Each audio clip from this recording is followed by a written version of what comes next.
নমস্কার, আপনারা দেখছেন তুহিনার হেলদি রান্না। এই প্রচণ্ড গরমে আমাদের শরীরকে ঠান্ডা করবে এই রকমই একটা দারুণ উপকারী আম পোড়ার শরবতের রেসিপি নিয়ে এসেছি। আমি আগে থেকেই দুটো আম ধুয়ে রেখে দিয়েছিলাম। এবারে এই আম দুটোকে আমি পুড়িয়ে নেব। আমি একটা রুটি শাকার ওপরে আমগুলোকে রেখে গ্যাসেতে পুড়িয়ে নিচ্ছি। আমার রুটি শাকার মাঝের ফাঁদটা বেশ বড়, তাই ওই ফাঁদটা দিয়ে আমগুলো গলে যাচ্ছে। কিন্তু এটা ছাড়া আমার আর কোনো জাল নেই, তাই এটাকেই আমাকে ব্যবহার করতে হচ্ছে। এদিকে আবার আমটা যত পোড়ানো হচ্ছে তত কিন্তু এর ভিতর থেকে রস বেরোচ্ছে। এই জলটা গ্যাসের ওপর পড়ছে বলে গ্যাসের আগুনটা লাল হয়ে জ্বলছে। তো যাই হোক, আমি চামচে করে এইগুলোকে ঘুরিয়ে ঘুরিয়ে পুড়িয়ে নিচ্ছি।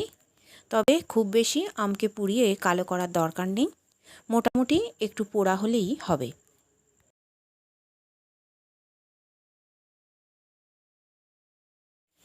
এখন আম দুটো মোটামুটি পোড়ানো হয়ে গেছে। এবারে এইগুলোকে তুলে নিতে হবে। এদিকের আমটা একটু বেশি হিট পেয়ে ফেটে গেছে। এবারে আমি এইগুলোকে তুলে নিলাম আর একটা বাটিতে রেখে এইগুলোকে ঠান্ডা করতে দিলাম। এখন আমি সাঁড়াশি করে দুটো কাঁচা লঙ্কাকে পুড়িয়ে নিচ্ছি। এগুলো পোড়ানো হয়ে গেলে একটা প্লেটের উপরে আমি রেখে দিলাম। এবারে আমি জিরে ভেজে নেব। খুন্তি দিয়ে বেশ কিছুক্ষণ লো ফ্লেমে জিরেগুলোকে ভেজে নিতে হবে। আর এদিকে আমগুলো ঠান্ডা হয়ে গেছে, আমি এর খোলাগুলো ছাড়িয়ে নেব। এদিকে জিরেগুলো আমার ভাজাও হয়ে গেছে। এবারে আমি এইগুলোকে তুলে নিলাম। একটু ঠান্ডা হলে এইগুলোকে মিহি করে গুঁড়ো করে রাখবো। আমি আগে থেকেই খোলা ছাড়িয়ে রেখে দিয়েছিলাম। এবারে আমগুলোকে একটা গ্রেটারের সাহায্যে আমি গ্রেট করে নেব। খুবই ধীরে ধীরে দুটো আমকে আমি গ্রেট করে নেব। যদি হাতে করে চটকে নেওয়া যায় তাহলে কিন্তু এর সমস্ত শাঁসটা বেরোবে না, তাই গ্রেট করে নিলে এর সম্পূর্ণ শাঁসটা পাওয়া যাবে।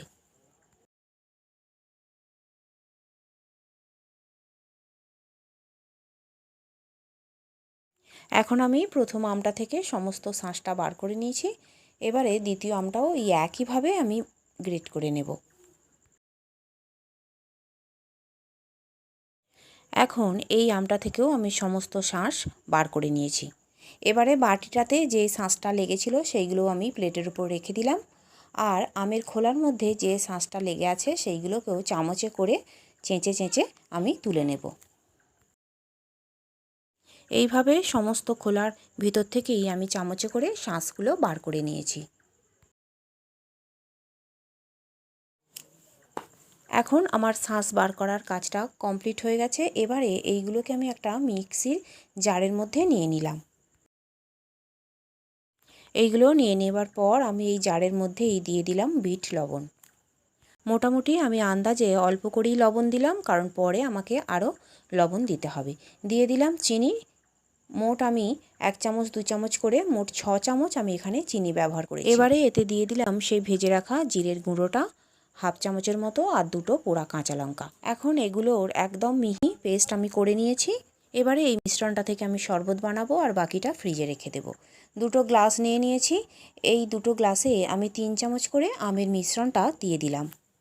মোটামুটি 1 গ্লাস শরবত করার জন্য 3 চামচের মতো এই আমের শাঁস লাগবে। এবারে এতে দিয়ে দেব ধনেপাতা বাটা। এই ধনেপাতার ফ্লেভারটা কিন্তু বেশ ভালো লাগে, তবে পুদিনা পাতা থাকলে কিন্তু আরও সুন্দর হতো। আমার কাছে পুদিনা পাতা ছিল না, তাই আমি ধনেপাতা দিলাম। এবার এতে দিয়ে দিলাম জল। এখন একটা চামচে করে এইগুলোকে ভালো করে গুলিয়ে নেব।